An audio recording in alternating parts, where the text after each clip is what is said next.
Bem-vindos a este guia técnico sobre o Dyson HS. Somos a Kelatos Informática, especialistas em reparação técnica. Recolhemos o teu equipamento ao domicílio, fazemos diagnóstico gratuito e enviamos orçamento antes de reparar.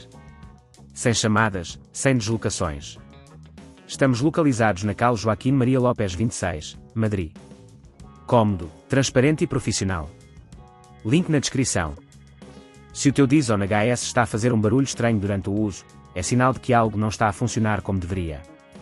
Este problema pode surgir devido ao desgaste de algum componente interno, como os rolamentos ou o motor. Se não resolves esta situação a tempo, o barulho pode intensificar-se, levando a danos maiores que podem custar muito mais a reparar. Para resolver este problema, precisas de algumas ferramentas básicas, como uma chave de fendas, um multímetro, um pincel para limpeza, se necessário, peças de substituição compatíveis com o Dyson HS. Para começares, desliga o dispositivo e desconecta-o da tomada. Em seguida, usa a chave de fendas para remover os parafusos da tampa traseira do Dyson HS. Faz isto com cuidado, para não danificar a carcaça. Assim que a tampa estiver solta, levanta-a suavemente para expor os componentes internos. O próximo passo é localizar o componente que está a causar o barulho. Geralmente, este pode ser o motor ou os rolamentos. Inspeciona visualmente para ver se há sinais de desgaste ou danos. Se conseguires identificar o componente com problemas, usa a chave de fendas para desparafusar e desligar os fios que o conectam. Se neste ponto achares que é demasiado complexo, lembra-te que na Kelatos recolhemos o equipamento no teu domicílio e devolvemos-te o reparado.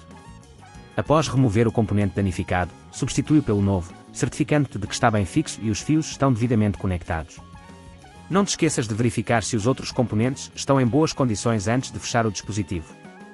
Depois de teres tudo no lugar, coloca a tampa de volta e aperta os parafusos, garantindo que tudo está bem fixo. Por fim, liga o aparelho e faz um teste para ver se o barulho desapareceu. Para evitar que este problema volte a ocorrer, é importante fazer uma manutenção regular do teu Dyson HS. Limpa os filtros frequentemente e verifica se há obstruções no tubo que possam causar desgaste nos componentes. Se seguires estas dicas, o teu aparelho estará sempre em bom estado. Se não queres arriscar danificar o teu equipamento, na Kelatos recolhemos, reparamos e devolvemos ao teu domicílio em todo o Portugal continental. Link na descrição.